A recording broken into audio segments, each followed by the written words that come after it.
3, 2, 1. Here we go!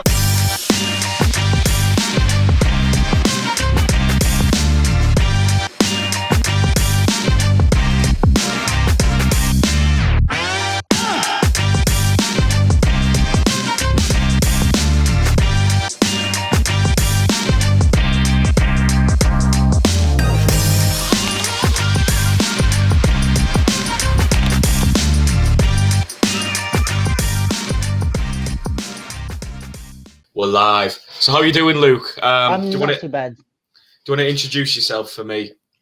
Yeah, so my name's Luke. I'm at the moment, I'd say like multidisciplinary creative, although that sounds a bit pretentious. So I started off as a dancer, kind of street dancer, hip hop dancer. I worked kind of in the street dance industry maybe for 10 years or so.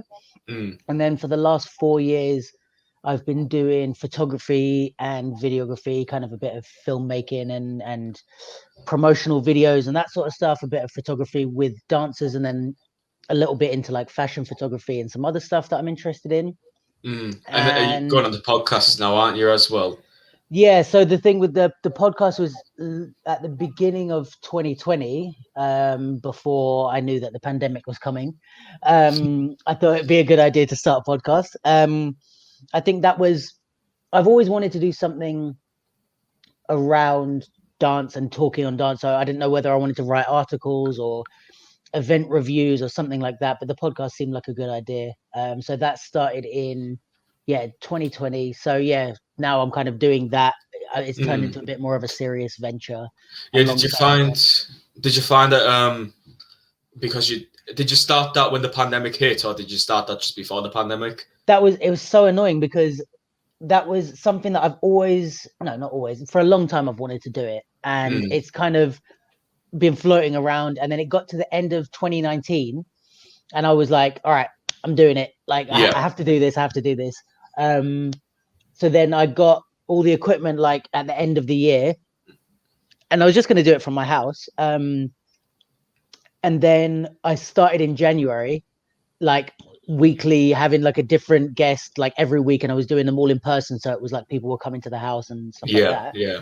And then the pandemic came, and I was like, this is the one thing I can't do, like, like is have people in my house face to face now. So it was kind of annoying, and I took like some breaks because I kind of didn't want to do the Zoom ones. So I did as many as I could, like weekly. I can't remember how many I got through it the first, and then I took a break during the first lockdown. Went back to it when we came out of lockdown.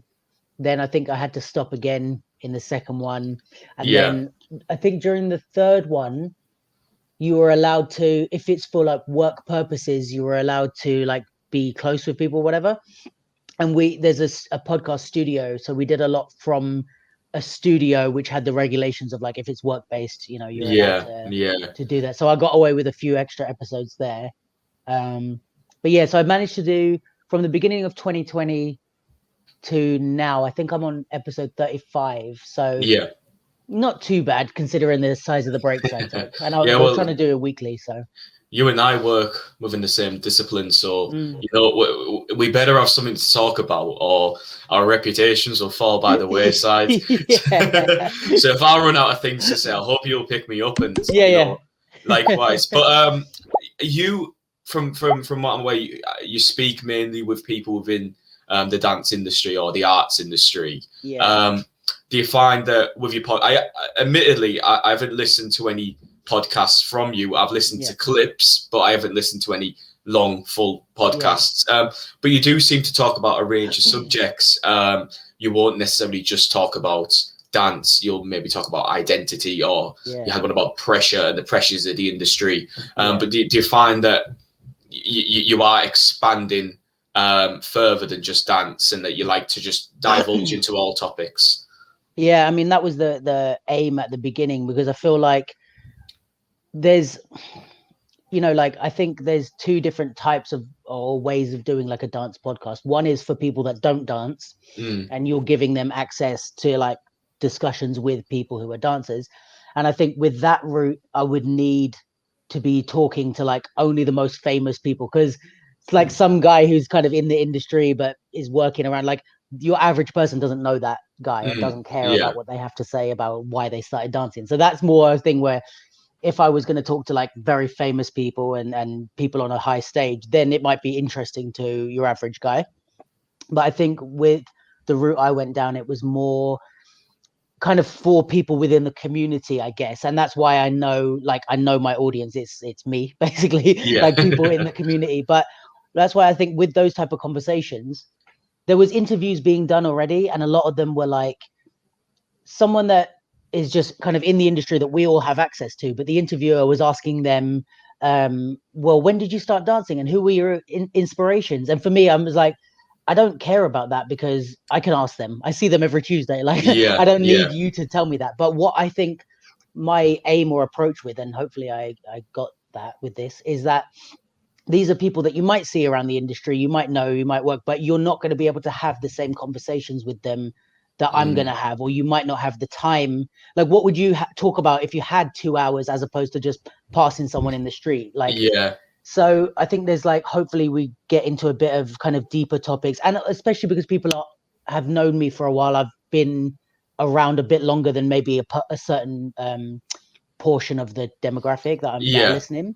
I can kind of ask questions and push back on things that maybe like a younger dancer wouldn't be able to do because they're worried about their place in the industry, or they don't want to come across rude, where I can go like, wait, I don't agree with that, and the person will hopefully know me long enough to respect that it's coming from a good place. And that's admittedly, at some point I'm going to ask you, what was your start? What do you enjoy? But that's natural because, I've met you before and everything's coming new. But for people who might be in that industry and people who might know the different guests that you have on, as you say, their first contact might be quite general, the platitudes, how you doing, where did you start, the sort of questions that you can expect to have heard elsewhere. But because you've scratched under that surface already and that you know these people and you know the ins and outs of them, you can actually talk about stuff that's got more deeper meaning. And that's really good for the audience that you're trying to target, because of course the audience that you're trying to target are the ones who are going to want to hear the more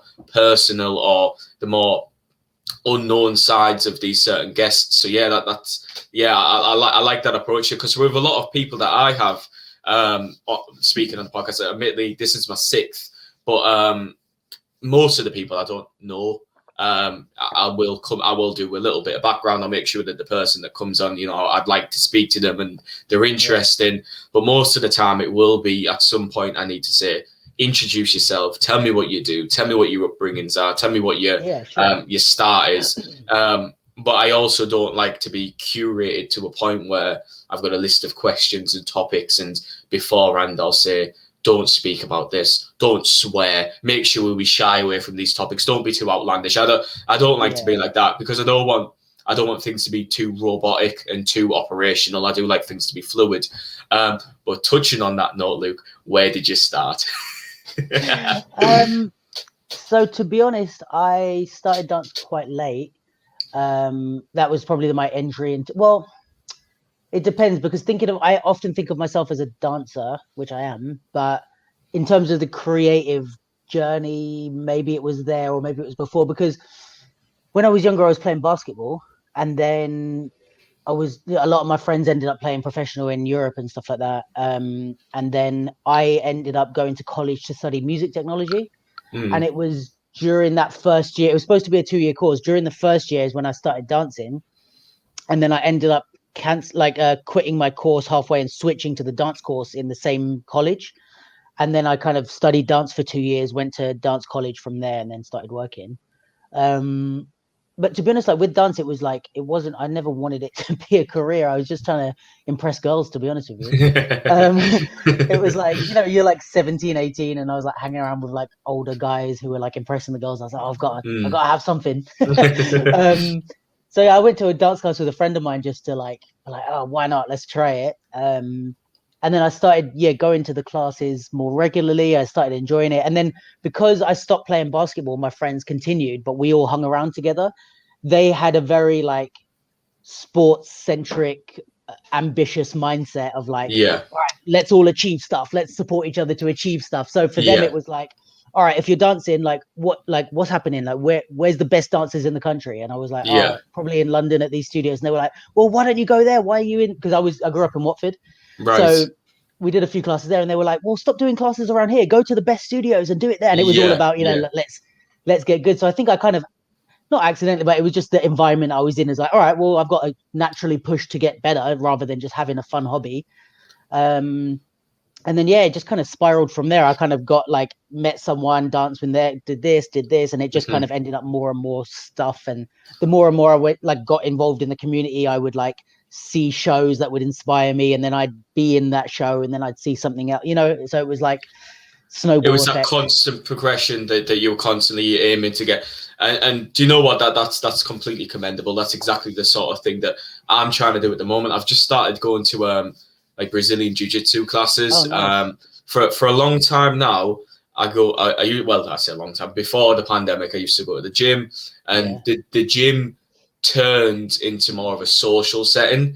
I'd go there, I'd see a mate, I'd see someone I know, I'd see this person, and I'd be talking, and I wouldn't get any chance to do anything. Then all of a sudden, an hour gym session has turned into a 3-hour gym session with 2/3 of that being talking and not enough exercise. So the pandemic sat me down a little bit, put some weight on me, and said to me, look, if you're going back to the gym, which everybody's going to be doing when the lockdown eases, you're going to have to do something different. So I thought, I want to learn a discipline. I want to learn something that requires technique and talent and time. And I've been going for about 3 weeks now. It's not too long. You only have 3 sessions a week in the non-contact, unfortunately, but that's just COVID rules. They're hoping to progress further in summer. But I'm not in the same position as you, where I have a group of friends around me who are all sporty and athletic and driven to that discipline. My friends are more so creatives in a sense of they'll create multimedia or they'll create art, they'll rap and hip hop. I've got a friend who's a brilliant musician. He's honestly, well, both of them are, to be fair, but both of them are really good at. One of them stopped making music as much as he used to, but my other friend Connor, he's still trucking on with it, and he's honestly so good. But I'm trying to find and strike that balance between, you know, climbing up and learning the discipline and asking myself how I'm going to do this, how I'm going to get there. And do you know what? One of my struggles is motivation and actually going out and doing something, doing the exercise, or motivating myself to eat well, for instance. And listen, I've listened to all the self-help books. I've listened to all the things where it says, be better than yesterday, challenge the inner demons, always achieve those, do it little incremental steps. You know, I know them, but it's putting practice in there. And how do you, you know, get yourself out of a rut if you're ever in a rut, or how do you get yourself there, or does it just come naturally to you? Is it not much of a task? Oh no, it's like everything you're saying, I'm like so on board with. Like, I feel exactly the same, man. Like, especially with the like fitness and stuff like that. Like, I think I don't know if you had this impression about dancers, but like a lot of people that I speak to that aren't dancers think that dancers are super fit and healthy. And like, what's really bad is like a lot of them aren't. Like, there's so many dancers that like smoke constantly and eat rubbish and like for some reason still perform at a super high level. But I think, for me, that's always a struggle, like especially with the stuff about eating well and being healthy and stuff like that's really tough. I think motivation in terms of other stuff like achievements or my work or doing things, I think for me is like, I'm a little, this sounds like really deep, but like I'm a little bit scared to die with regrets and to feel like I got to like, or even not even die, but like get to like 85 and realize like, because I was, you know, too insecure, I didn't try this, or I didn't like, I'm really scared of that feeling. And I think like it would devastate me if that hit me at like 85, that I was like, I'd never learned to play the piano. Like, even if I tried and failed, I'd rather that than never having tried because I didn't let myself. So I think, to be honest, that's a lot of my motivation is like all right, well, I'm just going to try it. And then at least I can, like, I always think of myself at 85 being like, well, you failed, but at least you tried. So Yeah, like yeah, in that way, it's like that kind of pushes me to at least start something. And then once I start it, it kind of, I get myself into a position where I can't back out sometimes. Cause it's like, say with the podcast, like I started it and then pretty quickly, like I was vocalizing it and saying, I want to do this and having guests on and announcing it, putting it on social media. Now it's like, if I stop, people are gonna be like, oh, what happened to the podcast? And it's like it makes me, or they're like, oh, I really liked it, or oh, what I thought you were gonna, because what I was saying to people and what I was writing on Instagram and stuff is like, oh, I really want to make this a long-term thing and blah blah blah. So it kind of backs me into a corner that I have to follow through. yeah. So I think that's yeah. Sorry. I'm sorry. I was just going to touch on that point a little bit. It's to push the boat out a little bit on that. The whole, I've started doing podcasts. Podcasts are there. I'm putting some skin in the game. I've got a reputation on the line. I've got something that I need to consistently release, or people are going to ask me, "Where's the podcast? What's going on? What are you doing?" And then there's that fear of dropping down as opposed to rising up.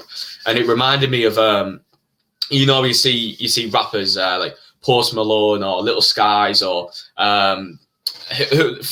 rappers with face tats, 21 Savage, who you name it. There's plenty of them.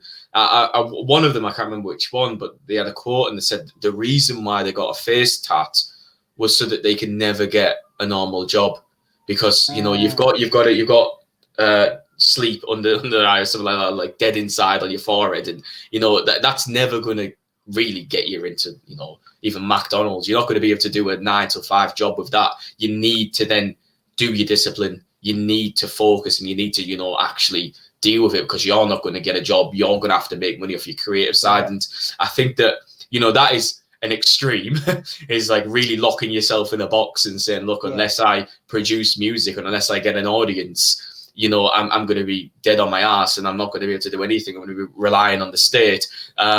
But there are elements to that where, as you say, if you're releasing podcasts, you're setting yourself up and putting yourself to the standard where you're saying, I am a procurer of podcasts, therefore I need to release more. And if I don't, then in a sense, I'm never going to be able to go back to podcasts. If you mess up a podcast one day, or if you're extremely inappropriate and on a podcast one day, or if you just don't release podcasts for 2 months, then there's a chance that you're never going to be able to turn back and look at it. And if we can figure out in our life how we can do that appropriately, and how we can make sure that we're sealed, and that this is our fate and we need to stick to it, then the drive and I went traveling with Chris. Chris, he's probably told you about it, but I went traveling with him, and we went across quite a lot of different countries, and we done it for charity, and we were doing it primarily walking.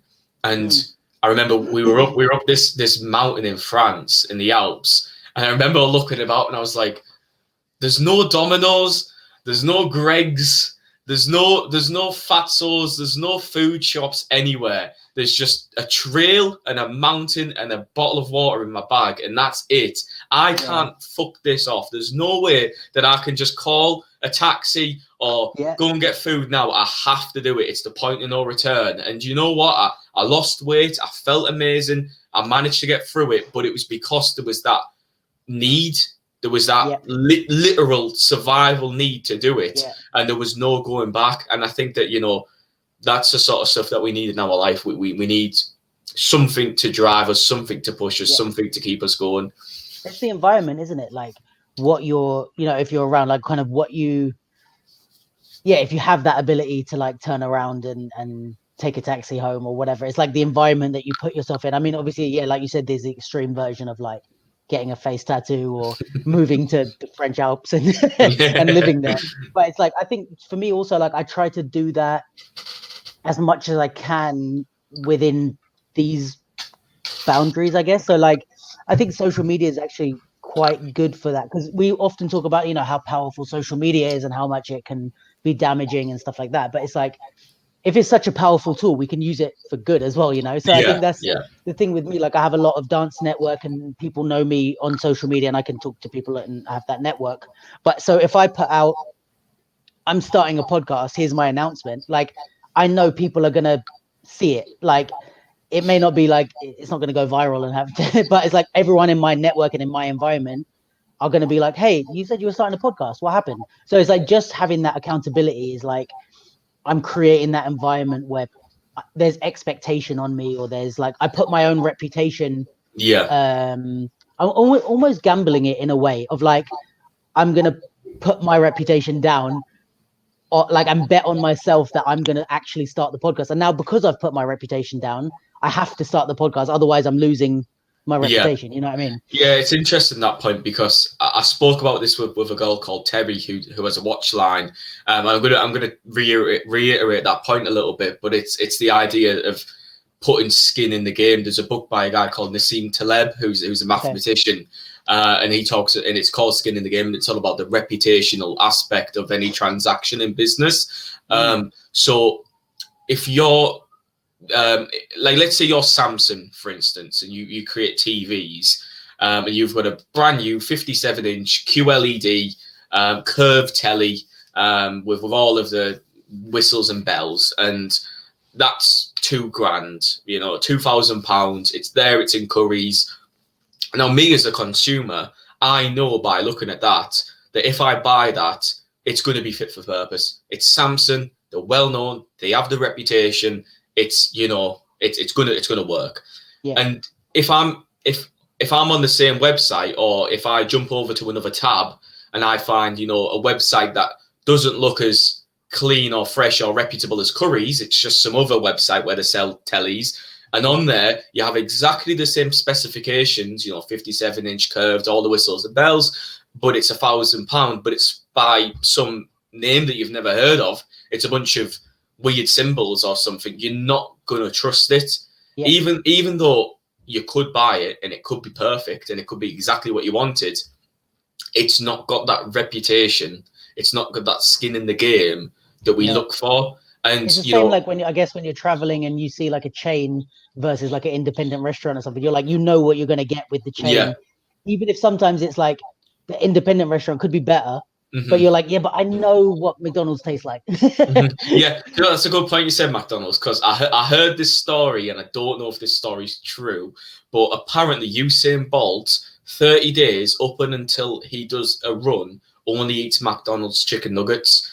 And I know that's listen, about that. If you want to fact check me, go ahead, because I might be wrong, but it might be a week or whatever. But yeah, I did hear something about that, actually. Yeah, I've heard it somewhere, but the reason being is because McDonald's food, even if it doesn't taste like a Michelin star quality restaurant, you know exactly what you're going to get. Every single time you get McDonald's, you know exactly what you're going to get. And he knows that it won't give him food poisoning. And he knows that if he eats that food, he's not going to get messed up for a big show or a big run, should I say. He knows that, you know, if he eats that, he's going to know what he's getting. He's going to know exactly what the calories are, exactly what the intake's going to be for that week. And he knows that he's not going to fall ill. But if he goes to some random restaurant, or if he cooks from home, then there's always that chance, and he can't run that risk. And I just think that's really interesting, because it's that, you know, let's say that it's like with anything, if you really, really like a certain car brand, and it might be a bit shitty, but you really like it because you know that it's going to run, it's going to take you there, it's not going to break down. I think that you'd rather have the shitty you can't make. You know, it might not look as good, for instance, but it, you know, runs well. It's good for the economy. It's good for the environment, should I say? Yeah. You'd rather have that than go and buy some luxury car that you can't afford that might break down in 5 minutes. So yeah, it's about like I said, striking that balance between what's going to be quality and what's not going to be quality, and then the reputation that comes with that. But yes, so did you say so? You moved from Watford to London. Now, my southern geography isn't very good, so but I know that Watford's rather close to London. Is that right? Yeah, it like basically, if you're not from London, Watford is London. But anyway, in London, like, it's not London, because it's basically like, if you've got the M25 or whatever, it's like northwest, but it's like just on the edge of London, and it even has like London Underground station that goes there. It has two different connections to London, and it's like, to be in Greater London Borough, it's like 10 minutes to the next borough, but the actual boundaries of the borough is that it's Hertfordshire, so it's on the edge of Hertfordshire, and then London's here. So it basically is London geographically, but just people are like Londoners that want to be like, it's not London. No, But, I understand that. I understand that. Yeah. And what was So it? What was it like going from? I mean, was it a big change? I can imagine that anybody going into like City of London, Centre London, is that where you went? Did you go? Where are you now? Where do you currently live now? So I lived in so many different places because I moved out when I was 18. Because I got a scholarship to a dance college, so I went there, which was in South London, in Woolwich. So I moved from Watford to South London, which, to be honest, is equally distant from the centre of London. But Woolwich is a bit more London. It's like when I lived there, it was a really crappy area. Now I think it's a bit better, and people are moving there, and I think it's a bit more gentrified and stuff. But when I lived there, it was really crap. And but I had a lot of friends there, and my college was around the corner, so it was a good like place to live. Rent was like pretty cheap even for those days. But yeah, so I mean, it was cool. So I moved out, and I've lived like, I forget how many different places, but I used to move all the time. So like something happened, I moved out, I moved here, moved there. It's kind of like, it's partially what the thing is with London, where it's like rent is expensive and the housing is not great. So a lot of people I know move a lot, but I've moved, I think I've lived in maybe like 10 or 12 places since I was 18 in the last 10 years, maybe more even. But yeah, so I moved around a lot. Now I'm in next to Crystal Palace, if you know it. I don't know. No, unfortunately. Funnily enough, is where they're holding Wireless this year. I just found out. Oh, right. From us. But yeah, it's like South London. Yeah, there's a lot of events and stuff that happen in Crystal Palace. But yeah, basically like southish. It's a bit further down than Brixton. Yeah. No, I know Brixton. I can picture it on the map at least. So as a northerner, admittedly, I do feel as though you do generally get quite a negative portrayal of London, and definitely through the news. I understand that there's a lot of good that goes on there, but I do certainly feel as though, you know, you do get that knife crime, gangs, all of the negative sides thrown straight at you: poverty, homelessness, smog, and pollution. Now, as somebody who lives there and has lived there as long as you do you feel as though that's conflated and fear-mongered a little bit? Or do you think there's obviously truth to it? We can't say there's not truth, but do you feel as though day-to-day it's not as bad as the news makes out? Yeah, I mean, day-to-day, definitely not. I think it depends. Like, I think the thing with London is, like, I think all that, and again, this is from my admittedly, like, one narrow perspective, but I think there is that stuff, but the thing with London is I feel like it's like 5 cities within one city, if you know what I mean. So it's like there might be people in London, especially if you have money and you live in a certain area or whatever, that have like never even walked past one of these estates that they hear about on Top Boy or something. It's like, because because of the way everything is situated and because London's so huge, it's like, if you don't need to go to those areas, you'll never go to those areas. There's nothing there that you need to go to. So it's like, again, like now there's this like gentrification kind of thing happening where all of these areas that I grew up hearing about as like never go there are now the hip and happening places to go to. And it's like, they've put all these like fake, you know, Box Park. Have you heard of that? Is that where you'll set up in a park and you'll have like events on in the park? Or if I'm wrong, it's like a brand name now. So basically, I think the first one was in Shoreditch, but it's like these containers, you know, like the big shipping containers. Oh, right. Yeah. Do you know what I think I do? Yeah. They've turned that, if you just Google Box Park, you'll see it. But like they turned that into like little mini restaurants. Yeah, and like micro pubs and stuff like that. Yeah. So they've got the branded ones called Box Park, but basically like so many other people have like taken that idea and just built ones in their neighborhood because it's like the cool way to eat. Like you have a communal area and you go and get your food, and it's like a little market. Yeah. But now there's like anywhere that like I used to be told don't go there.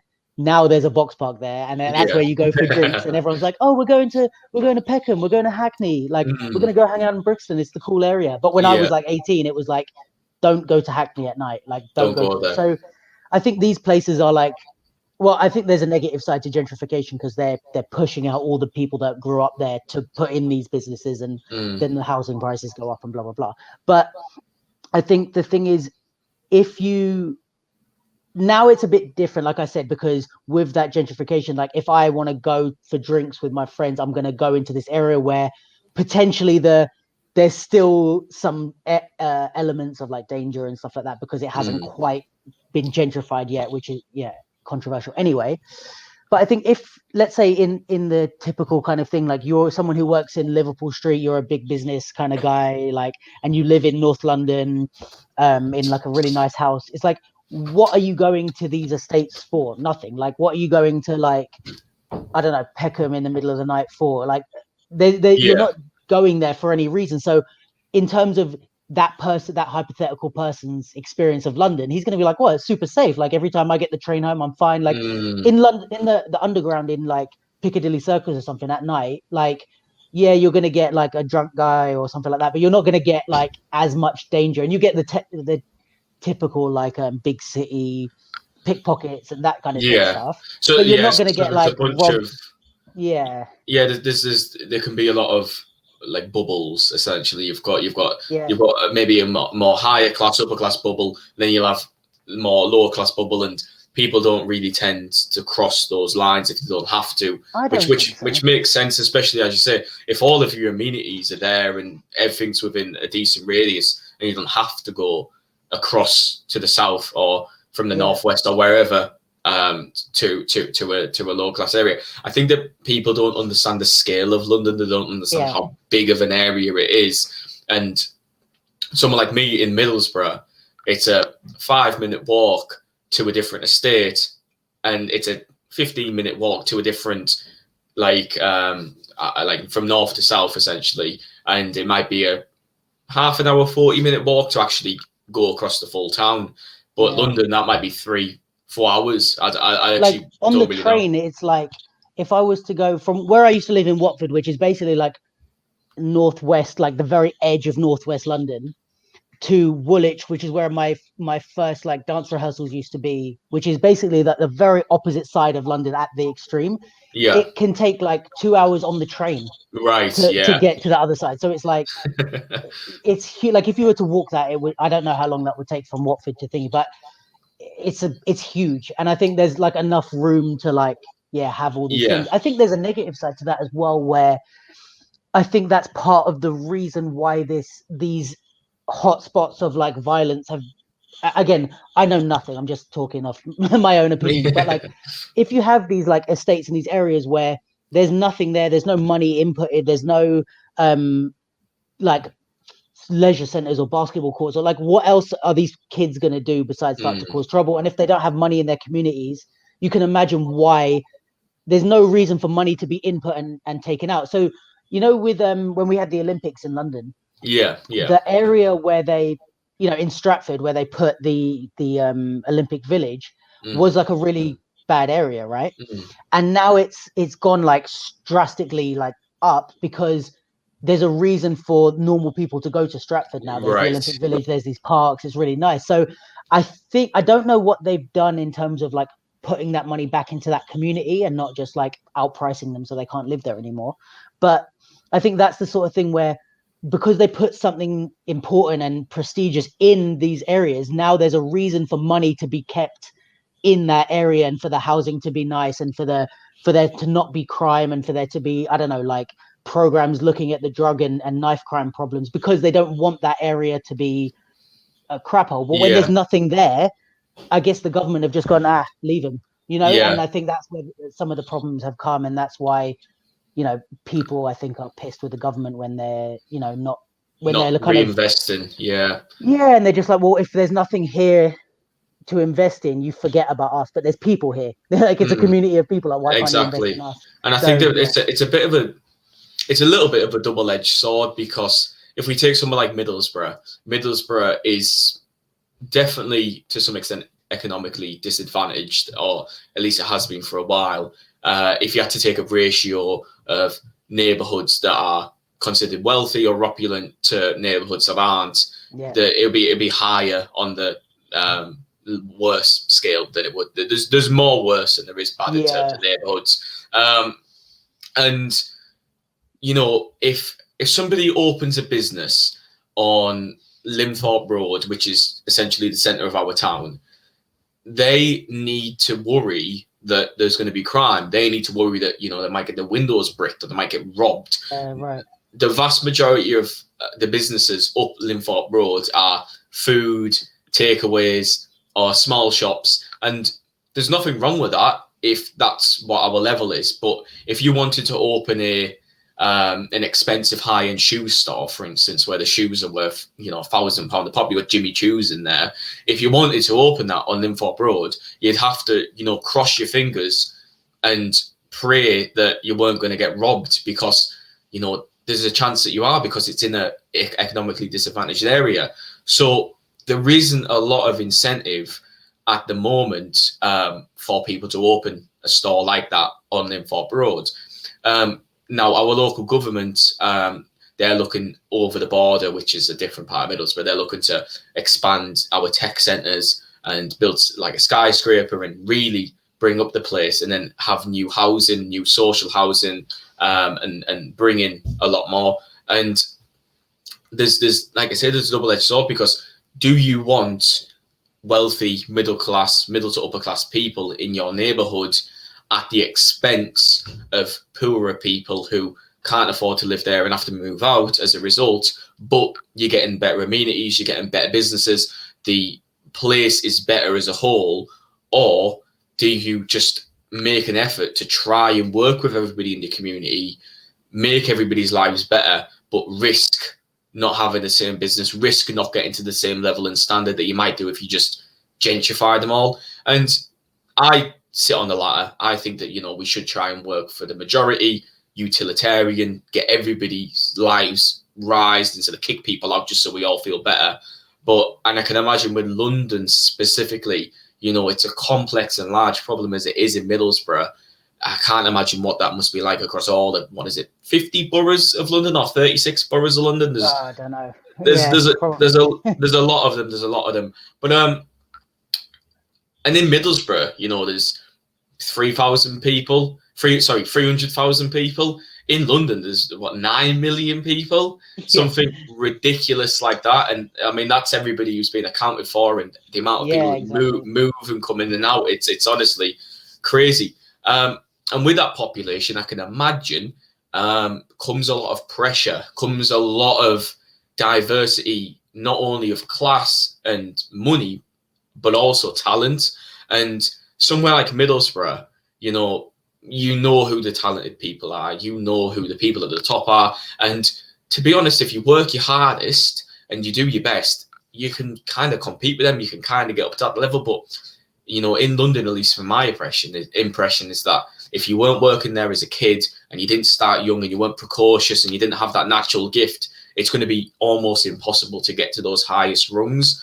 And did you ever face that challenge? Did you ever feel as though there was that daunting mountain to climb?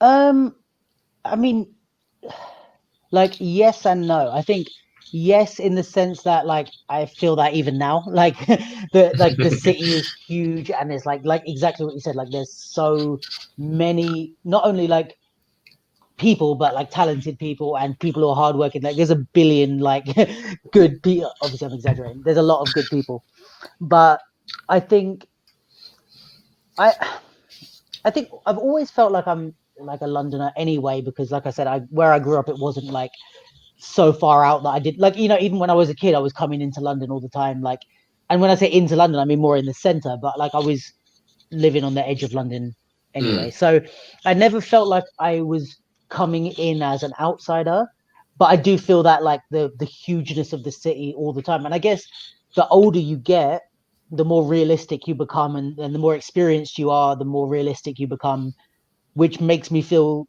the size of the city even more. Like when I was 18, I was like, I can do this. And now at 31, I'm like, there's a lot of people that can do this. Like I don't know that I can. But so I think, yeah, in that sense, I do feel like that. But I will say that I know a lot of people who are high achievers in London, and I would say this is a big portion of the let's say like the artistic kind of high achievers in London are not from London and they've moved here. And I think what I've decided is that because people feel like what you just said, they feel like they're so big and there's so much competition and all that. When they like, say if someone from Middlesbrough or whatever was like, right, I'm going to move to London and make it as an artist, they're by the time they actually do that move, they are ready to work. They're like, I've got to fight for this, blah, blah, blah. And I think there's a lot of Londoners, and like this definitely happens in the dance scene, but I think I see it on a wider scale where we're just like, oh, cool, we're just doing our best, we'll just do it. But if you move to London to make that decision, you're a high achiever and you're someone that's like, I'm ready to work. So we tend to get these people that rise up, and they're like, some of the good people are like, okay, I've lived in London for 10, 15 years, but I'm originally from, or even from other countries. Like I'm from Sweden and I moved to London 10 years ago. But because they moved, they're like, I've got to work because it's like a big city and it's hard, and which it is, but they have that mentality of like, I'm ready to attack it. That's why they moved here. Whereas there's a lot of Londoners who are creative and who are talented, but they never moved to London to be high achievers. They just were born here. So they're like, yeah, just do my best, see what happens, you know? Yeah, it's kind of like I heard a quote saying, if I could give anything to my worst enemy, it would be them getting whatever they want whenever they wanted. And that sounds counterintuitive at the start, but you know, if anything you ever wanted, you just got it instantly. You'd never enjoy the thrill of the chase. You'd never feel like you've achieved anything. You'd never feel like you've actually managed to earn everything for yourself. And obviously, I don't think that that's true for Londoners specifically, but I can imagine that some people definitely will have been born in London and have been born with maybe some sort of advantage too, and then felt as though, you know, they don't have to put as much in because it's already there, as opposed to somebody who comes from maybe smaller cities or towns or different countries and then has to come over to London. And then it's like we were saying about the face tats, you know, it's about, you know, they are making that decision that's life-changing and there's no going back. You know, you paid your 6 months rent, you have to stay, you know, you have to work, you have to do it. And yeah, I know exactly what you mean. I do certainly think that, you know, if somebody moves to London, then they're not moving there just to get a job in McDonald's. They're not moving there just to work on the streets. They're doing it. It's kind of like when you hear about people moving to Hollywood or like into Los Angeles to move there because they want to be an actor. Yeah, you might be working in so-and-so for a bit, but you're doing it because you've got dreams of being this specific person. And they also have that mentality of like, I didn't move here to work in this coffee shop. So even if they're working in the coffee shop, they're like, no, I'm getting out of here as quick as I can. And I'm going to make it, because they're like, I didn't leave my family and friends. I didn't do this just to do nothing here. So I think that happens. Yeah. And I can imagine that if you do have the comforts of home there on your doorstep, but you've also got the West End right next to you and you've got all these big, massive ambitions, it might be difficult to separate comfort from drive and separate, you know, I can just go home and relax. My family and friends are here. There's no problem. But, you know, if you do isolate yourself from your family and friends in order to go and chase a dream and you're not chasing that dream, you think, well, what the fuck am I doing here? What was the point of moving? Why am I sat in a coffee shop? And like, if I had a quote, I literally thought of this while I was talking to you. If I had a quote to put above my head, it would be, I am not a 9 to 5 guy. I can't do it. And I've worked a lot of different jobs in the past, and recently I resigned from my position as a business development advisor at a company. It was in Southampton, but worked from home. And I worked there from January literally until like last week, and I quit because I can't do it. I'm not somebody who can wake up on a morning, work from 9 till 5, and then, you know, have my weekends. It's just, I work in surges and bursts. I will 1 minute just have the motivation to work for hours and I'll really be struck and I'll be on it and I'll be doing it well. And then I might just want to sit and chill for a bit, learn some stuff, watching YouTube, and then I'll come back to work. But you can't do that in a 9 to 5. You can't just say, Mr. Manager, can I go and take an hour to watch some YouTube and I'll come back and I don't mind working till 10 o'clock. It's just not like that. I can't do that. And you sound as though you're in a similar state. If correct me if I'm wrong, have you had any 9 to 5? So you had any of the mundanity, or have you always been somebody who works on your own schedule, your own independence, by your own admissions? Well, I've never had a 9 to 5 like strictly. I've had jobs. Like, so I think when, for a lot of the time as a dancer, I was going back and forth between working in a gym and dancing, and then working in a hostel and dancing, because it's kind of it's the nature of the business, but also I never quite like went out and pushed myself as hard as I could have. And then the closest I got to a 9 to 5 was for 3 years. I was working with kids that had autism, but in like mainstream schools. So I was doing the school schedule, which is still not quite a 9 to 5. It's like 9 until 3. And then you get half terms and you get Christmas. So I had a lot of breaks. Yeah. But so that was good. That was the best like job I've had, because I had so much time to do my own stuff. And that was the period that made me decide to do this properly. But I think it's because also I had the space in that. I had Christmases for 3 weeks. I had, a half term every however many weeks. So I had a lot of time to invest in this, and it kind of gave it a bit of space to start to blossom. So then I could see, this could work if I just get rid of my job. But I think, I think I could potentially do a 9 to 5. It would just have to be doing exactly what I want. So like, if there was a job, like I always imagine like working for like, do you know, like Vice magazine, or like, Dazed or ID, one of those kind of magazines where they do a bit of different stuff. And if I was like, I don't know, part of a creative team, let's say, and I was doing stuff where I was like, this day I'm doing photography or this, but I had hours that were like 9 to 5, and I was in the office, but in the office, we're talking about how should we approach the next photography campaign? Like, I think I'd love that. I do think that. I think that. I think it'd be so cool if, like, you walked into the office one day and your boss sat you down and went, right, we've got a story we want you to look into. And like, what's the story? Oh, there's this man, he's a hermit and he does lots of ketamine. And I want you to go and speak to him and write a story about him and, film him and learn about him. That'd be a 9 to 5. I think I'd be into. That'd be something interesting. Like you said. I think it's more the content of the work as opposed to the hours, because I don't want necessarily my office hours to be all I do. Obviously, I want to spend time with family and friends. I want to do hobbies and stuff like that. But I think if I added up the amount of hours I'm spending thinking or doing about all the different stuff that I do together, it's like it would probably come close. I do get a lot more time to laze on the sofa than I would. But I wouldn't hate it, I think, to be in an establishment. Even if I was like, I don't know, working at a photography studio with like fashion shoots, but I was there for contracted hours. I think I'd enjoy that. But I think for me, it's more like I like the freedom to do whatever I want. I think it's tough to do whatever you want. And the easier option is to be told when to work and when to stop working.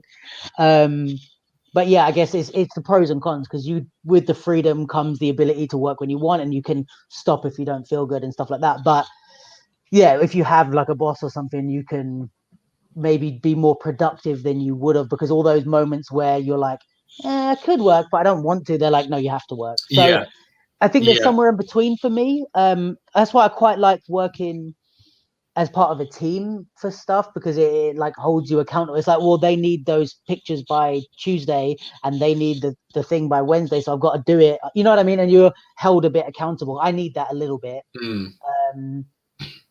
But yeah, I think I think the 9 to 5 situation is interesting, because it's like,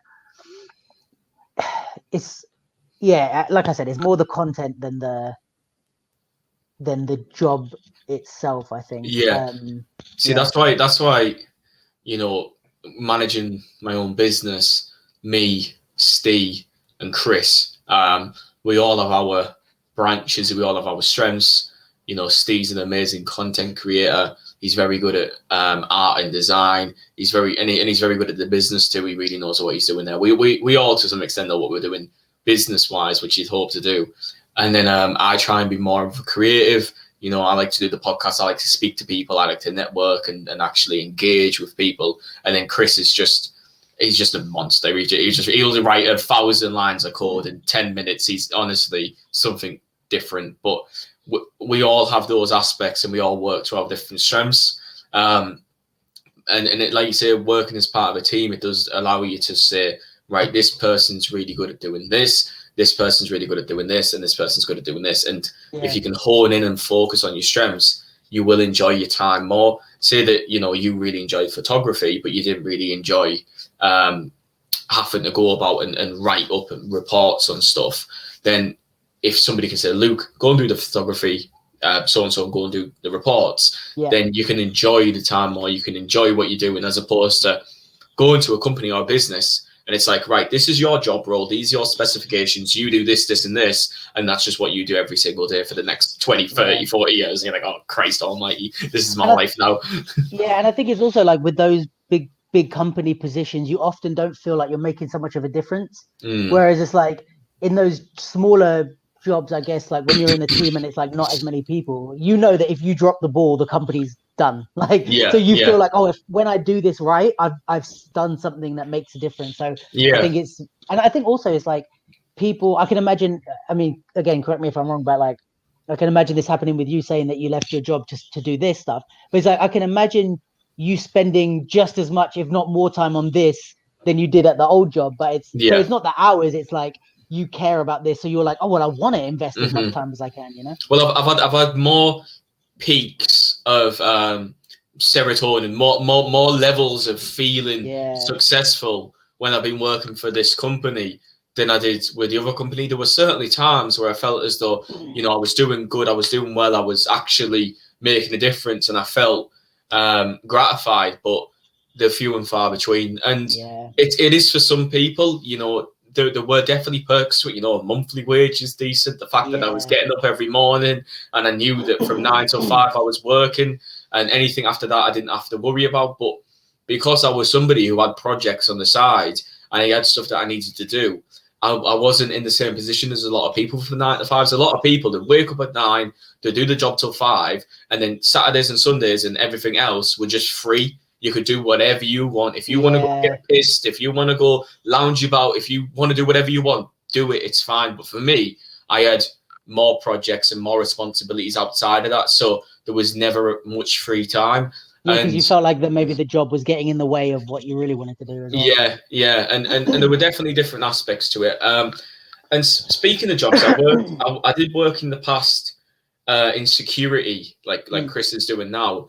And I'm kind of thinking that security in a sense of how you get work and how you go about doing it might be a bit similar to how you get work as a dancer, because there are times that there's a big project, say a festival, and then that's on 10 days. You go there, you do the work. I know it's different types of work, but in essence, you go to a big project, you spend 10, 11 days there, then you come home and then you get paid at whatever point, and then that's you done until there's another project. It does come in peaks and troughs. It's not just a constant thing. And is that the sort of setup that you have when it comes to dance? Yeah, exactly. And I mean, to be honest, even with the photography and video stuff, like I think there's other ways to work, but my setup is very similar to the dance freelance kind of model that you were saying with the security. It's exactly the same thing where you have clients or people that you work with or companies that trust you. And you do the job, come home. Like sometimes it depends what type of dance as well, because I don't often do the like audition type, which I guess we would say is more like the commercial side of dance. So, you know, when you see X Factor and you see all the dancers on there, that process is a bit like there'll be a call out to the agents, you go and do your audition. If you get the audition, then you get the job. And so there's that extra layer. Whereas I'm not so much in that realm. I'm more in the realm of like, I have an agent and sometimes they send me auditions and stuff, but it's quite rare that I do those. But it's more like someone will just call and be like, can you do this job? Or my friend needs a dancer and I suggested you. Or it's more like works on like who you know kind of stuff. And my photography and stuff has been like that as well.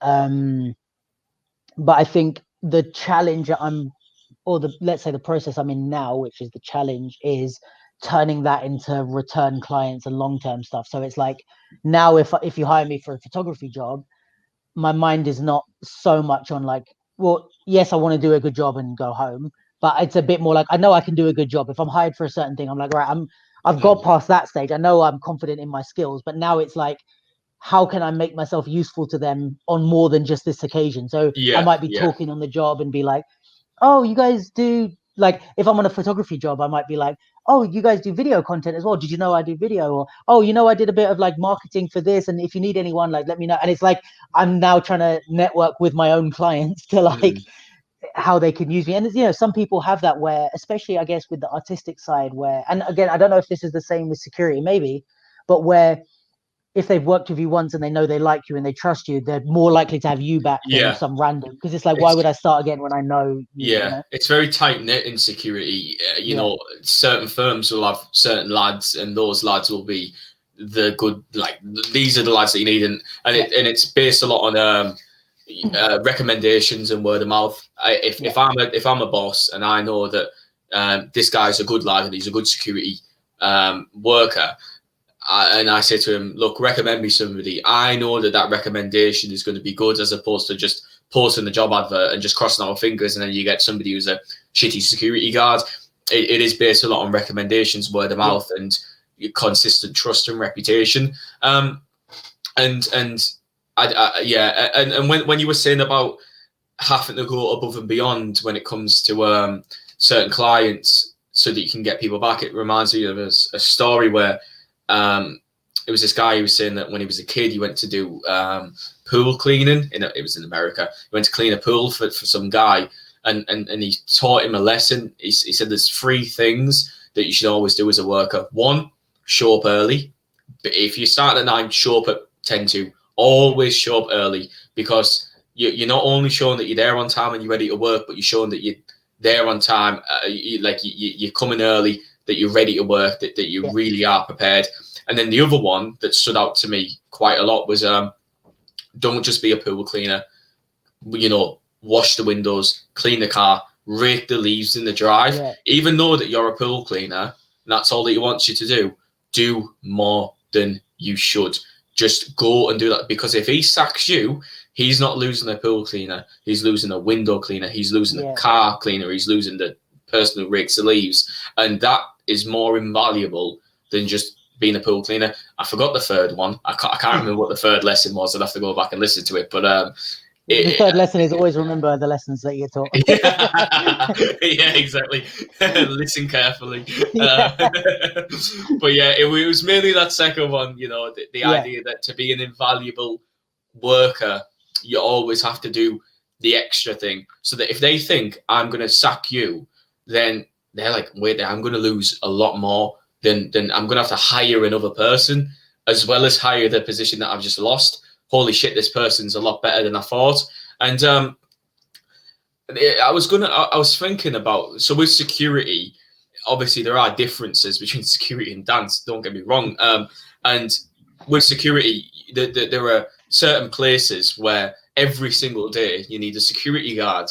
I used to work for the Department of Food and Agriculture, Rural Affairs, something like that, DEFRA. And every single day they'd have security guards on the day and security guards on the night. So it's a consistent workflow. And I'm trying to think of where a company would need a dancer every single day. It doesn't seem as though that there are many opportunities there to consistently have work. So what's that like, having to find work? Well, I mean, the good thing for me, and this is kind of part of the reason why I'm doing lots of different stuff, is because none of them have to be my sole source of income. So like as a dancer, if I only did the jobs that I do as a dancer and that was all I did, like I'd be screwed, like because I need all the other bits. And obviously, like if I was to only dance, I'd spend a lot more time and energy on it. But if I just took that in isolation, it's not enough to cover. But it's all of the things put together that gives me just enough to survive for now, you know. But I think with dance in general, there's a lot of different versions of what a paid dancer looks like. So although you're right in the sense that it's way less opportunities, and it's also the annoying thing is it's a bit of a luxury.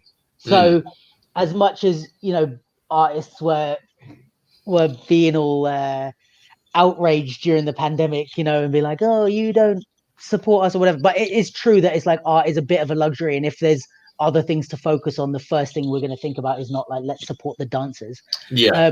It's more like let's support the hospitals and stuff like that.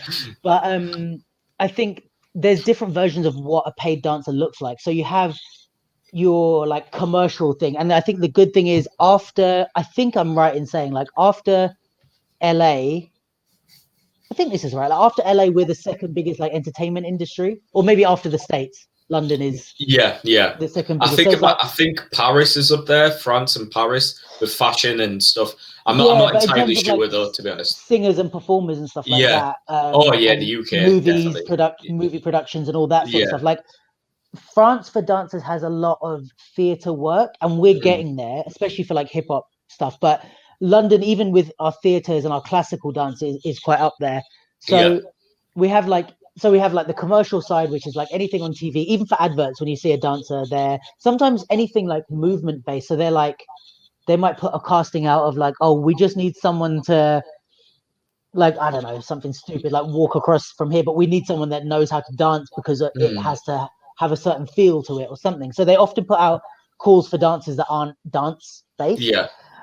So you have all that, like TV shows, the adverts, obviously live concerts and live shows are where like a lot of dancers, like all the tours and that, music videos for any like UK artists or overseas artists that are filming here. So that's all one kind of thing. That's the like more commercial industry. Then you've got like theatre work. So that's becoming more of a big thing now, especially for street dancers. It used to be more contemporary and ballet dancers, but now they're using street dance and stuff in those shows, and we're having our own shows on big stages. So there's the theatre stuff.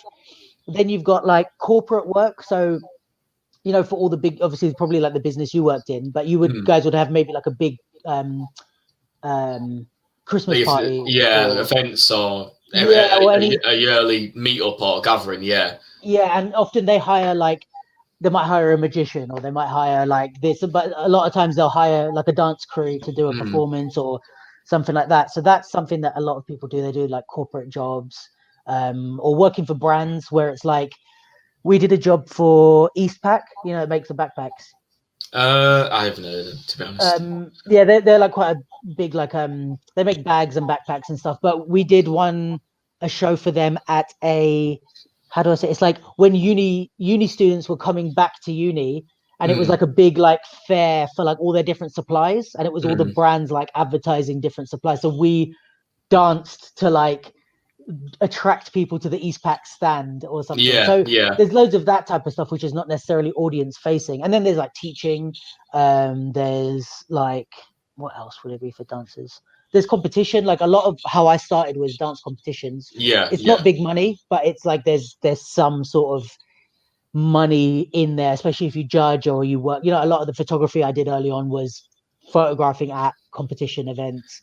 So there's in each one of those, there's less opportunities, but there's quite a lot of different things that you can do. Even a lot of dancers go into like movement direction. So they might be on a TV show, and it's like, oh, you have, for example, like, oh, there's 3 people that have to be drunk in this. So it's like they'll hire a dancer to be like, what would the movement of the body look like if you were drunk? Like that's a bad example, but movement direction is that type of stuff, and it might not look like dance at all, but it's someone that knows how to move and use their body. I'm thinking like video games and morph suits where you have to move as a character.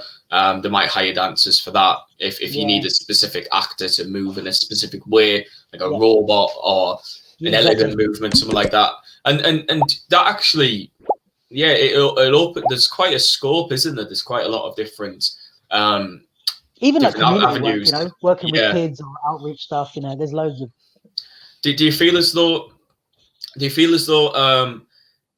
in these different like bubbles and branches that you can go down as a dancer, do you feel as though the level of pay that you get is it based on either what you're doing? So let's say that you've got a movie that's going to be quite highly budgeted, or is it going to be based more on your reputation and your quality? Because I can imagine that you might have a movie and they hire a dancer who nobody knows, and they might not pay them as well as a dancer that everybody knows, but it's a movie. Or you might have a small scale theatre production. But if you've got an unknown artist, they won't pay them as well as a really well known artist. Is it a mixture of the two? What the production is and what the quality of the dancer is, or Yeah, you kind of smashed it with that. Like that's a really good analysis. Like, yeah, it's a mixture of the two. I think it first of all it depends what the thing is, because some things will put out like a call with the fee, and it will be like, we need a dancer for this theatre show. It's this much for this many weeks, blah blah blah. That's it. And then they pick who they pick. And if you show up to the audition, it means you're happy with that fee. Others will like, reach out to people and try and hire certain people because they want them in that role. And yeah, in that case, I think it definitely would happen more in the commercial world. Although this isn't, I mean, relatively, it's not my area of expertise. Like compared to a football player, it is. But like within dance, I'm not so much in the commercial, especially in the. That would be more an agent that would know all of that sort of stuff. But yeah, I would imagine that, let's say you're working on a movie, like you said, and you reach out to like a big famous dancer with a certain fee, they turn it down or because they're not available or whatever, and then you hire someone else. You probably wouldn't say, well, we have this much. You're always playing with the budget, like they probably do with actors and stuff. Is like, we were going to give you 10 grand, but like they're not available, so let's offer this person 5 grand because they're not, you know what I mean? I think that happens a lot, but I think it depends on if they're reaching out or if they're putting an open call for because often we need, when there's open calls or audition, even not open calls, but like auditions from agencies, they have to supply you with the fees before you even show up. So they have to put out this is how much the job is paid. It seems as though with dance compared to something like an actor, and I'm saying this from a place of ignorance, so if I'm wrong or if I'm coming across if I'm not coming across right, then I'm just prefacing that first. But it does seem as though with dance, if I were to watch somebody dance, I'm watching somebody dance. I'm watching the movements of a body.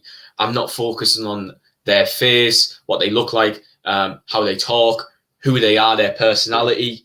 It is more so body and movement. And because of that, do you feel as though, and I think following that, I feel as though I know the names of a lot more actors or musicians or footballers than I know the names of dancers. Yeah. And I think that is because dance is something that you don't really need to have a personality for, and you don't. I'm not. That's what I'm trying to say. I'm not trying to say this is a bad thing. I'm just trying to say that you do just need to dance. I know that there's expression to yourself, but it is performative. Like being a footballer, you don't need to have a real personality to be a footballer. You just need to kick a ball about and play really well. And I think because of that, is it more difficult to make a name for yourself and to become well known as a dancer because it's not necessarily based on personality. It is just based completely on dance and performance and actual movements. Yeah, that's really interesting. Like it's like it is true what you're saying. I think there's that's interesting. Like, because there's a few dancers that are known to the general public, but a very few, and only to a certain amount of the general public. And actually, I think there's something in that, without going on too much of a tangent. I think there's something in what you said that dancers are missing. And I think the fact that dance is not necessarily, like, we don't view it as the same as we do with acting or whatever about the personality and stuff. I think that's something that dancers are missing out on taking advantage of, because there are dancers like ones that are well known that have taken advantage of that, and they're known because of their personality. And they're on TV shows and they're in stuff. Like, have you ever watched the Ellen show? Not really, no. So there's a guy, I think he's her DJ, called Twitch on the Ellen show, and he was a dancer, and he used to be in So You Think You Can Dance and stuff, but now he's like a TV personality because he's so outgoing and he has this thing and he talks to Ellen and stuff like that, and he's like part of her cast, not as a dancer, just as a person, because he has such a personable demeanor, I guess. And I think you can do that, and a lot of our most like famous choreographers have something that is like a personality and people know them and stuff like that. So I think there's something in that people can take advantage of. I personally think that like branding and stuff is way more important to dancers than they think it is. Like I Mm. think a lot of dancers think that you just have to be a good dancer and you'll get picked and stuff. And it's Yeah. like there's an element of like personal branding that goes into these things. And some dancers are starting to get a hang of it now.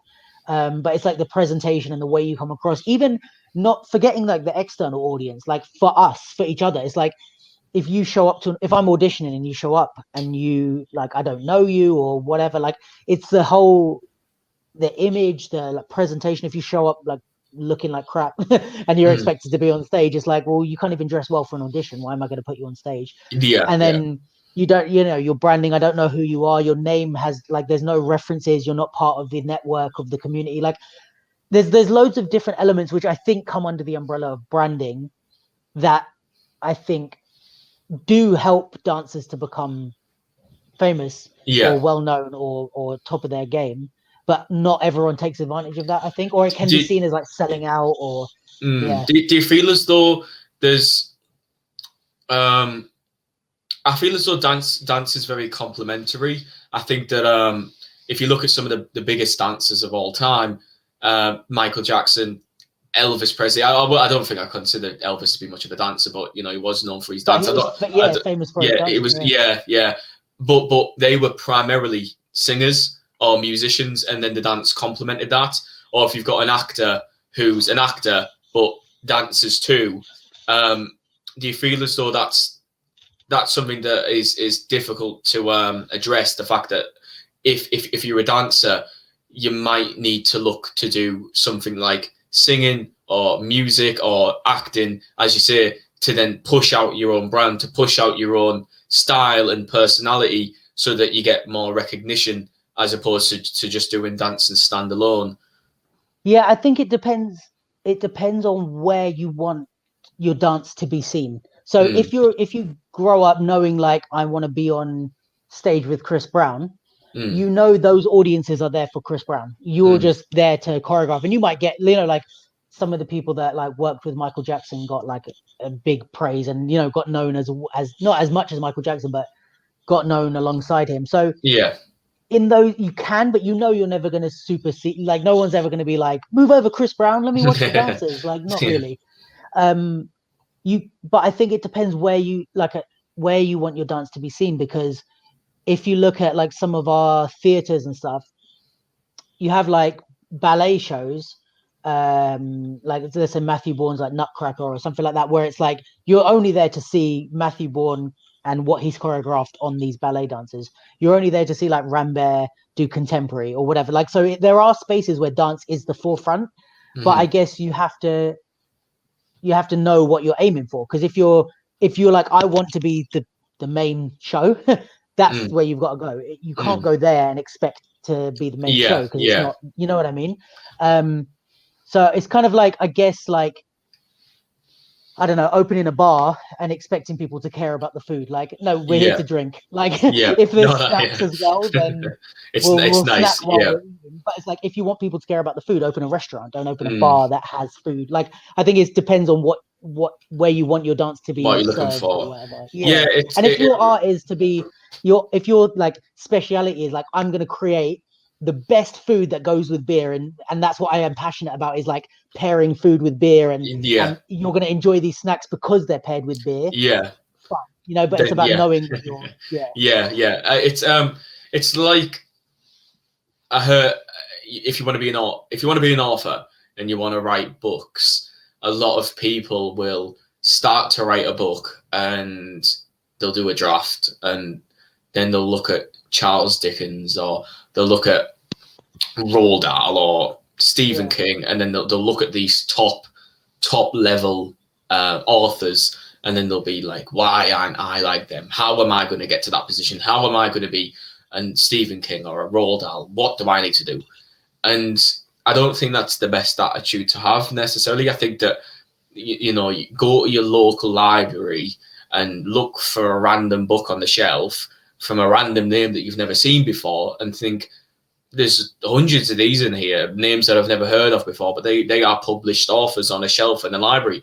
Why don't you just aim to be like that? Don't aim to be the Stephen King or the Charles Dickens, aim to, you know, just get yourself published and be on a shelf, and then you're making a career for it. You're making a living wage. You can actually do something. And I think it's like that with everything in life. I think that, you know, you start a YouTube channel, start a podcast. I'm like, I'm going to be Joe Rogan, or I'm going to be PewDiePie. I'm going to be the next so-and-so, name the big name. And then, you know, that then creates this cycle of pain when you're not getting the audience, when you're not getting to those levels, and then you might give up on it, or you might fall by the wayside, or, you know, fall into pessimism.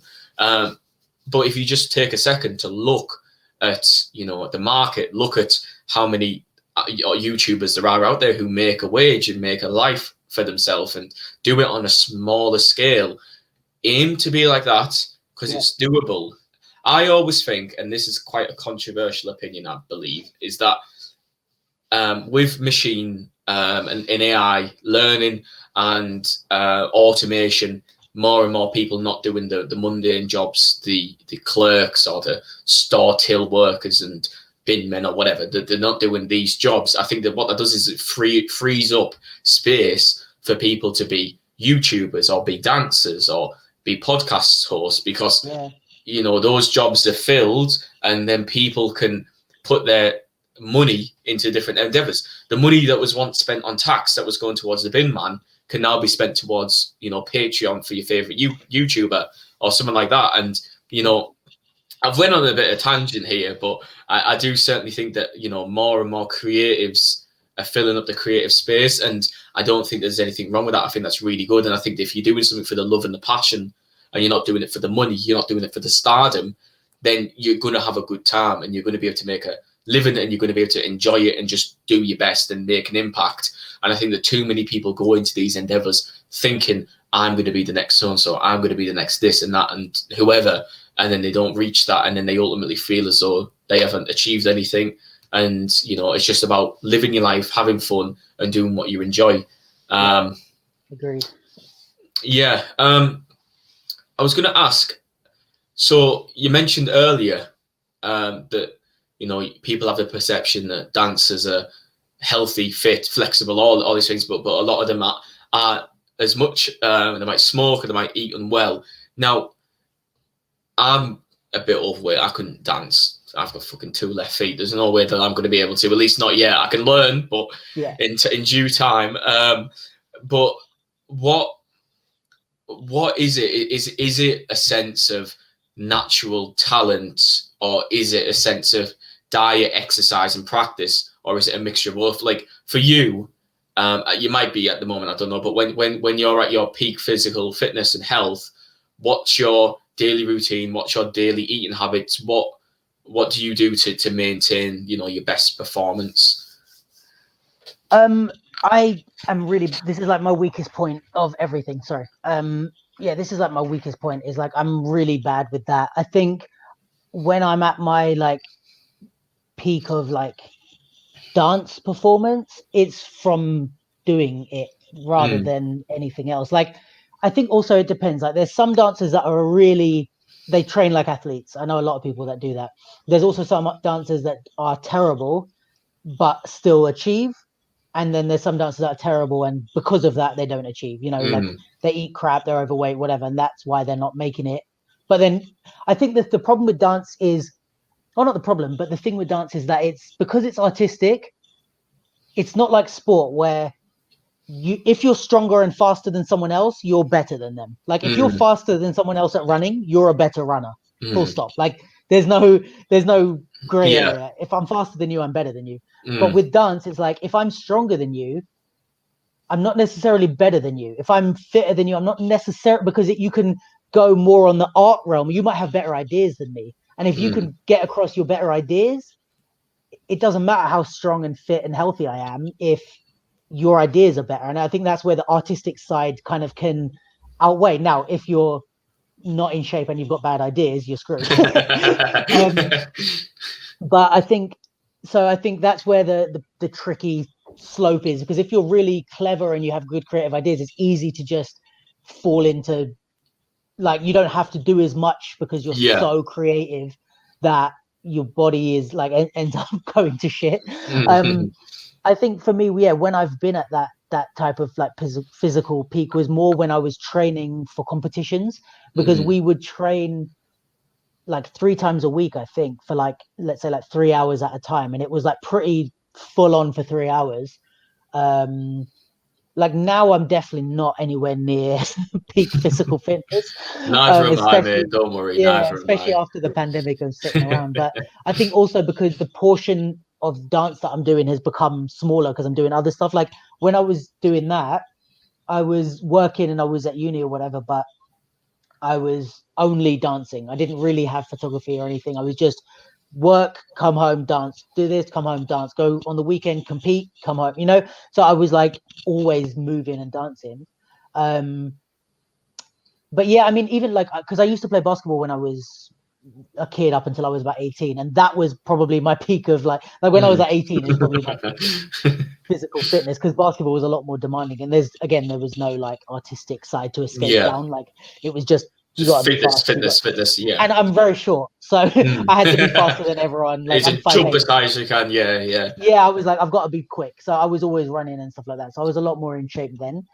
But I think it also depends on what you want to do. So it's like if I want to work commercially, it's some places it's harder, but there's also an element of like aesthetic. Like you've got to look good, like especially like with your top off for guys. Yeah, There's so yeah. many TV shows and stuff that they want like topless guys or whatever dancing with Mariah Carey. Yeah. So if you want to book a lot of jobs, you kind of got to be in shape, and that's part of your brand and part of your work. I think, if you're doing more artistic theatrical stuff, you don't have to as much, because it depends.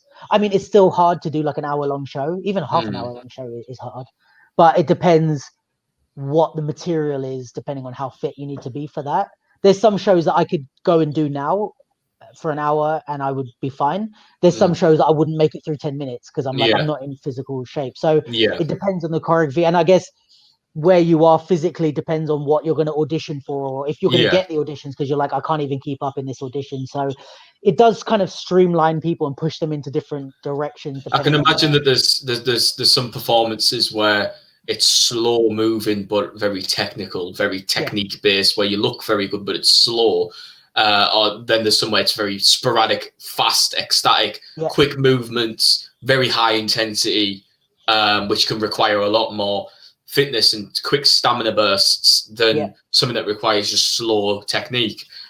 So there's different aspects of physical health that you'd need for both sides of the spectrum.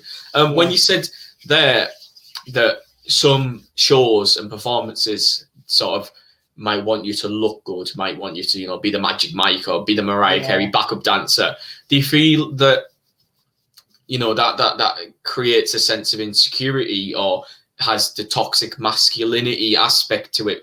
Because as somebody who's never, ever been any close to ever looking like that, there's definitely been times in my life where I felt a bit insecure about myself, and I felt as though I will never look like that, or it's unachievable, or whatever. And, in an industry where certain jobs and certain practices do want you to look a certain way, and I know that comes in a lot of different arts and media industries. Do you feel as though there is an element there where mental health gets challenged? I would imagine so. I think it depends on you and maybe the people you're around and your outlook on it, because I think it's the same as like what we hear about models. Like it's kind of been an age-old stereotype with models, that they all have eating disorders and stuff like that. And I think it's very similar to being a model and a dancer. It's a different thing, but especially in the commercial realm, it's like you got to look good, you've got to make the clothes you're wearing look good, you've got to make this look good, you've got to whatever. I think there's definitely an element, if you're young and you don't quite have a grasp on that, and you're like 17, 18, and you're in this area, especially if you're not naturally like ripped, that you could easily like blame yourself for that, or feel insecure, or not want to do stuff. I think there is a way to approach it that I don't think it's intrinsically negative. You just have to approach it in the right way. I think there's some people that will separate their body from who they are, as much as like I can put on a performance and someone go, oh, I didn't like it, and it doesn't it doesn't kill me inside. I'm like, okay, cool. Like it's separate from me. You're not telling me I'm a bad person. You just didn't like the show, and that's your opinion, right? I know plenty of people that did like the show. It's fine. I liked the show that I made, so I'm happy, you know? And I think some people don't even have that, where if you tell them you didn't like their show, they take it like you didn't like them because they haven't separated it. And I think, from my opinion, like people do that with their bodies. Like they are very aware that it's a part of their brand. So if you say, oh, you're not in shape enough, it's like more of a critique on their business than themselves as a person, because they've learned to go, well, my appearance is now part of this branding. It's the same as like Nike packaging for their shoe. It's like, this is the packaging for me. So if you tell me I'm, you know, not in shape, then it's like, okay, cool. Well, do I need to go back to the gym? Is this the job I want to get? Like, what does this say about my business practice, rather than them taking it personally? However, I can imagine that being a really thin line, and like it being very easy to like cross over, and not actually separate yourself from your business and separate criticism. That's one thing that is massive about making your own business, your own person, your own self, is that if there's any critique of your business, it's to some extent a critique of you, or at least you can perceive it like that. If somebody comments, Joe, you're fucking ugly, and I'm like, oh, Christ almighty, they can do that. Or if they say, oh, I've got an annoying voice or a rant on or whatever, because I'm putting myself out there as a person and as a personality to try and make money and make business, it's completely different to whether or not I'm selling a pair of shoes or making a car. You know, if somebody says, oh, your shoes are a bit shit, then at least my shoes are a bit shit. At least I'm not a bit shit. And it's it is a bit worrying. I can imagine that the more and more. Yeah, go on. Yeah, sorry, no, but you know what I think it is like, I think it's these things that sometimes we judge ourselves on in a personal way. When we turn them into businesses, we have to say. So I was even thinking of like a comedian, right? If somebody said to a comedian, you're not funny, they might take that in a business way. Like, right, I'm not funny. What is it that's not connecting? How can I change my act? Blah, blah, blah. If someone said to me, you're not funny, I take that personally, because I'm like, that's a personality trait. It's not a business. I don't try and make money off being funny. So when you tell me that, it hurts. So I imagine it the same way like this, when it's like, if someone said to me, like, you're out of shape, I'd be like, oh.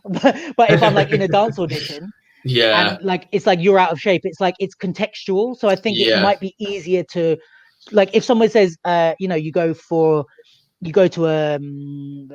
something to do with fashion, and someone tells you you dress like crap, it might be like, oh, okay, well, they're looking for this, blah blah blah blah blah. But if in your normal daily life someone said the same thing to you, it would hurt. So I think it's contextualizing, and I think this is where I'm speaking as a 31-year-old, like, who's been doing this for 15 years. It's like, I can recognize now that you have to contextualize where you're being told that. Because one thing that a lot of dancers, let's say, struggle with is like not getting auditions. So they'll go to an audition, and someone who is younger than them, is a worse dancer than them, might get the audition and they don't. And they go home thinking, oh, I'm a bad dancer, I need to work hard. And it's like, what they don't understand is that sometimes auditions, like, it will literally be like, right, we've already booked 2 guys, we just need a girl with blonde hair, and you're a guy with brown hair, and you don't get the audition. They don't tell you why. They're just like, oh, we've picked her. And you're like, well, I'm better than her. But you don't realize it's contextual. They need a girl with brown hair. So you were already out of the running, even if you were good.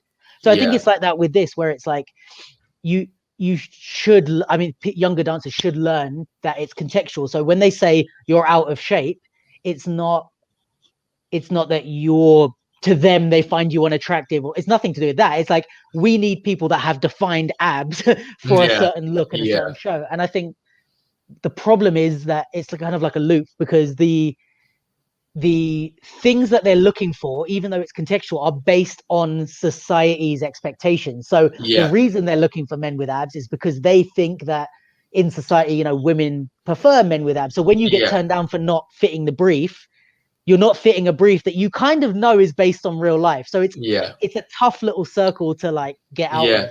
I think it's really interesting that an audition could look for a certain character and they wouldn't tell you. It's kind of, if I went to an audition and they were looking for a 6'4" guy who's bald and tanned or whatever, if that's what they were looking for, and a little 4 foot tall girl comes in and they just say, no, we don't like you, bye-bye. it's weird. I'm guessing that, well, it's a bit more abstract than that. I think I kind of exaggerated to make a point, but so the problem is like your agent would usually get a description of who they want, right? So if it has happened that agents will just send you just in case, which is a bit of an asshole move. But you shouldn't be sent to an audit. Like if you're, like you said, like a small brown haired girl, you shouldn't be sent to, like, you would be pissed with your agent if you found out that's why you got cut. You'd be like, why was I there in the first place? But it's a little bit more abstract, that they're like, let's say I'm trying to think of a real life version, but it could be something that is, maybe there's like multiple dancers in the room and they pair you up, right? You killed the routine, but they're looking for someone that has good chemistry with someone else. So they might think you're a great dancer, but you're not quite connecting with the other person. And maybe they're going to tell you that, but maybe they're not. So it might be that, or it might be like, oh, we need someone who, which it can be completely subjective. We need someone who looks like they might, like they could be a janitor. And it's like, for us, you don't come across as like the janitor type. You're a bit too good looking, you're a bit too like you're a bit too clean cut to be a rugged type. So that's very subjective. What does rugged mean? Like, so I think there's those things where you're like, oh, I didn't do anything wrong. They just can't see me in this role, which I guess is the same as an actor. Like if you have to be a gang member and you come in like super like fresh face, they might be like, this isn't what a typical gang member would look like to us. So in that way, you can't really beat yourself up, because it's like, oh, it's your subjective opinion that I don't fit this role, not that I'm literally not good or not. You know what I mean? Yeah, I think it's really interesting, and I do hope that, you know, young and up and coming artists in any profession, dance, acting, whatever it may be, where it is an abstract thing, where you know there's an audition for a role as a gangster, and you come in and you feel as though you look tough, and you feel as though you look like you do it, and you get rejected. You know, sitting there and thinking, look, in this context and how I look, it just doesn't suit the role, is a lot better way to, you know, introspectively look at yourself than thinking, I'm not a good actor, full stop. You know, my talent isn't good enough, full stop. And for you, moving on a little bit, do you feel as though understanding the art and understanding the history and understanding the different types of dance and your contemporaries, do you feel as though that has a more importance than the practice and the discipline? Because one of the big things for me is that I love playing football. I'll go for a kickball. I'm playing tonight.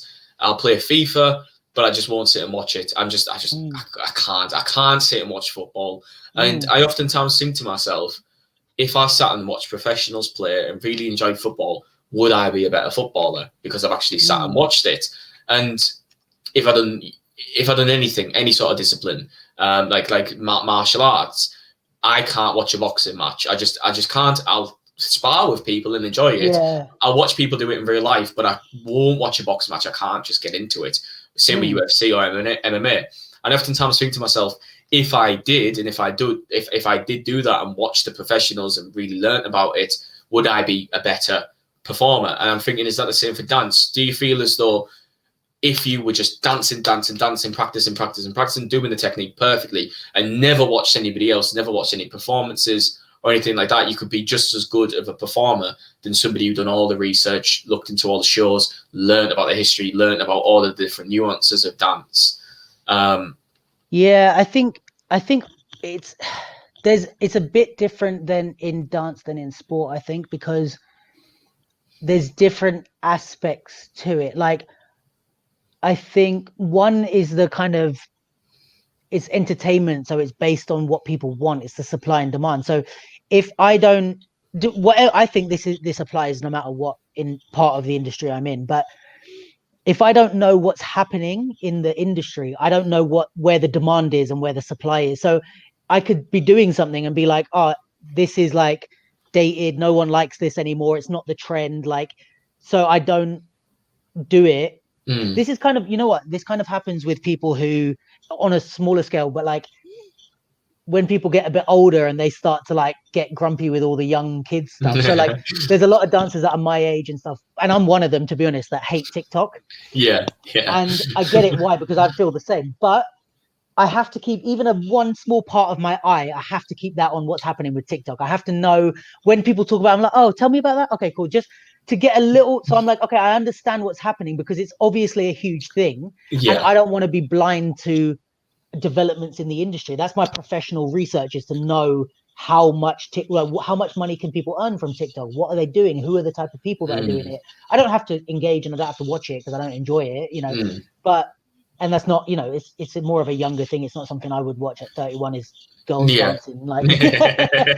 But it's like I have to know if that's becoming a viable business. And I felt like that about Instagram at one point, but then I learned that Instagram is a powerful tool for dance now. It developed into that. So I had to join it and I had to find my niche and my way of using Instagram. I may have to do that with TikTok one day. Is like, I may have to learn like what's the appropriate way for a 30-plus-year-old person to use TikTok without looking like an idiot. Yeah. But the time is not quite there yet, but it might come. So I think there's that aspect of it. It's the business and the cultural supply and demand, I guess, and what's of interest and what's the trends. So I think there's that you kind of need to keep your eye on as a dancer. But I think it's also for me, and this is maybe where it applies to sports and stuff as well, is I think I would always advise people to keep an eye on stuff and watch as much as they can, because for me, it's like not only the stuff that you like can teach you a lot, but the stuff that you don't like. And I think you can see where people make mistakes way easier when you watch someone else do it. You're like, oh, well, he's crap. Why is he crap? Because of this, and this, right? And I think it's also important to like critically evaluate things, because a lot of dancers will watch a lot of stuff, but too much they're too much like as fans, they're like, oh, that's amazing. And if you're sitting there saying that's amazing to everything, you're not recognizing the flaws. It's like, yes, I'm watching, you know, this person on TV and they might be the best dancer in the world. I might be watching an old Michael Jackson video, legend of dance, blah, blah, blah. But can I critique Michael Jackson? If I can critique Michael Jackson, I'm going to be way better, I guess, at critiquing myself and building up skill set. Because I'm like, that's what a mistake looks like at the top level. So what, like, I can identify that here, I can build. So I think that's important. And I think also style-wise and creation-wise, like you need to understand what it is that, one important thing of being a dancer is creating your identity and understanding what it is you want to put out into the world, right? And I think for me, that is shaped by what I like, and I put in all the things that I like from different places. It can be like my favorite clothes or my favorite music is all going into this, but also I have to take out the crap that I don't like. So if I'm not watching, I can't watch. If I watch another performance and I'm like, I hate when they use this type of lighting. I hate it. I've seen it 5 times and I think it looks shit. When I go to program my own lighting, I'm not going to use that because I'm like, I know what this looks like and I know I hate it. But otherwise, you then have to make the mistakes yourself and see it on your own work. You can cut out a lot of time by just watching other people make mistakes, critiquing it, and be like, or even if it's not mistakes, it's just stuff that you don't like or whatever. It's like, right, I know I don't want to do that. I know I don't want to do that. I'm undecided, so let me try this. And I think that's the importance of watching. Yeah, when I grew up, I used to listen to a lot of hip hop and rap and everything, really trap, everything. Now I still listen to it to this day, but there were these a rap group called Rhyme Asylum. They were like an underground London group, and they were like, I say big. They were making music in 2008 and 2010, and they haven't done much since. It's quite sad. Not a big hiatus for 11 years, and the band split up and stuff. The group, but I used to really, really like what they done because it was very hard hitting, lyrical, abstract. It was. I just really, really liked it, and I still do to this day. But when I was younger and I'd listen to it, I just think this is amazing. This is great. I'm a fan. I like everything. And with having friends in music and doing some music myself just for fun and listening to more music over time, if I ever go back and listen to one of their songs, I'll notice where the filler is. I'll notice where they kind of drop a bit, like, you've only put that bar in because you needed it to rhyme with your punchline. I'll notice where they might not be necessarily on beat, or they might not sound as good, and that makes me actually appreciate it more because it feels more human, and it feels as though someone sat there and really thought about this and done their best, and they made a mistake. So what? They've made a mistake, but you don't put them as this godlike, unachievable image. You know that, you know what, I can see mistakes and I can work to that standard. It's achievable now that I recognize those mistakes and I work for that. And I think And yeah, it's like, yeah, you appreciate how good they are at what they do. You're like, oh, this yeah. didn't happen by accident. I see how you formulated all these things. Yeah. Yeah. Do you feel as though as well when you were saying with creating your own work and being a creative and taking ideas from different areas and patching them together so you can create what you enjoy and you like.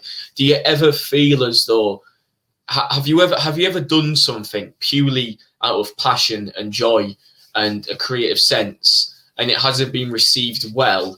And have you ever sat back and thought, I have one or two choices. I can either create my craft because I enjoy it and I'm going to do what I love and I'm not going to filter or censor or change myself for a commercial aspect or to look better to an audience, or I will have to adjust because this is more palatable to the market. This is more going to be received better. Is there a line to be drawn? Do you ever feel as though you ever give up something that you enjoy because people don't receive it as well, and therefore, you know, your business gets affected because of that? That's an interesting question. I think not so much with my like I guess what I would call my like theater work, like the work that I'm creating, which is more long form type of stuff. Not so much with that, because I've started that in a later portion of my career, and I think I've kind of come to terms with the balance of like, this needs to be something that I'm passionate about, but it needs to be something that people want to see. So my whole process from the beginning is balancing that, and it's like, okay, well, here's what I'm passionate about, but what aspect of this will sell, and what, you know what I mean? And like, I've been doing that for that since I started. I think when I used to do more competitions and stuff, that's where I would see that happening more, because it's not so much about it selling. It's a bit of a different context with the competition stuff, because a lot of these styles come from, like, let's say, like disenfranchised people in like New York and stuff, like Black and Latino communities. And obviously now they've spread. There's a big emphasis in the competition world, because we're making money and we're doing big stages and stuff.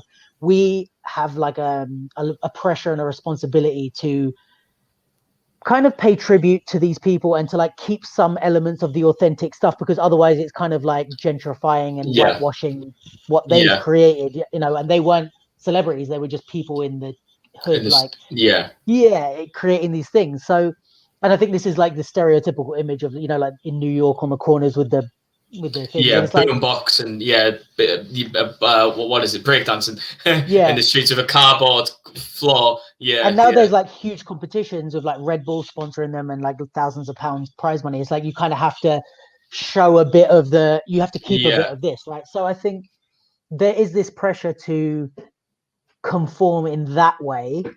And my opinion is, like, a lot of people take that tribute thing as we need to replicate what they were doing, and that's how they show tribute. I don't agree with that, and that's my personal like view on it. Is like, there's other way. Like, I find myself in these old videos. Like, I do my research, I watch, I understand all the stuff that's been done, and I find the guys that I'm like, oh, he's kind of like me, you know. He's not the stereotypical guy, but I see him in the corner doing that. Like, I'm going to take that, and a lot of what I build is based, you know, for the competition stuff, is based on real stuff from those, but it's just not the stereotypical recognizable stuff. So I think the pressure is to, in that setting, the pressure would be to conform to what everybody thinks is a tribute or a foundation style or whatever. And you get a lot of people who are creative and do creative stuff, but because of this maybe like a guilty conscience kind of thing of being from Sweden or whatever and practicing an art that came from Black people in New York in the 70s, they just do like this over the top stereotypical version of like wearing a Kangol hat, and it's like, I'm a b-boy from, and it's like, for me, like, the way to pay tribute or to be respectful of these things is not to copy them and to make a caricature out of it. It's to like find what made that thing special and replicate it for you, right? And contribute something and blah blah blah.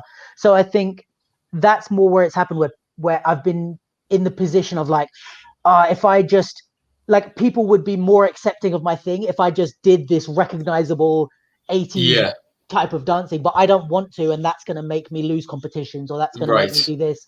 But I think in a lot of places, like holding on to that has made me have more longevity, because they see that I'm trying to build something in it, and the more people hear me talk or work with me, they understand hopefully that there's some reasoning for my identity, as opposed to just doing that but then not really caring, and you're just like, oh, I watched one video and they wore a Kangol hat, so I'm going to wear a Kangol hat. Now I'm just gonna carbon copy it. Yeah, and it's like, I think that more than the selling, it's been the internal pressure from the community that has I've especially at like 18.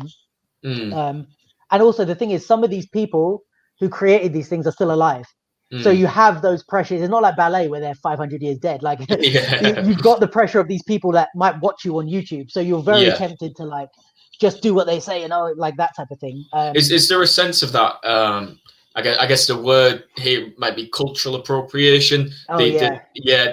Do you feel as though if you ever created an art piece and you emulated something from the 70s or 60s or wherever, and it was part of a certain culture, and that offended a part of that culture, would you respond? Like, how would you respond to that? How would you feel about that?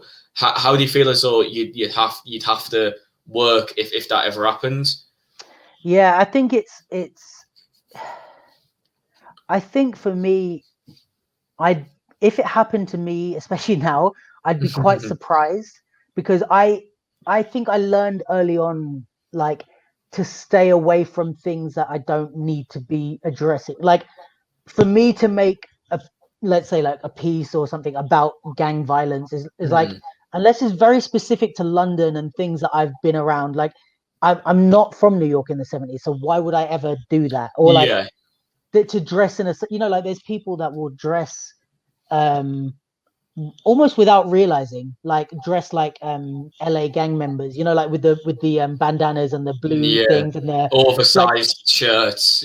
There's certain things that are very specific to like gangs in LA, and people will wear that, because what's confusing, I guess, is that some of that culture is what created the dance style. So while you think you're paying tribute to the people that started the dance styles, you're actually dressing like a gang member from LA. And it's like, that's for me where it becomes cultural appropriation, because you're putting on a costume and that's not how you dress, and you're not a gang member, so what are you doing? And I think for me, it's like, if you're culturally aware and you understand, and this is where I think the importance of research comes in, because as soon as you research these things and you understand and you talk to people, you're like, they wear those bandanas because they're associating with the Crips, not because they're a popper, like, or they're like did Boogaloo style, so that's why they're wearing the bandana. The bandana comes from gang culture, and that's maybe not the best thing for me in London to wear.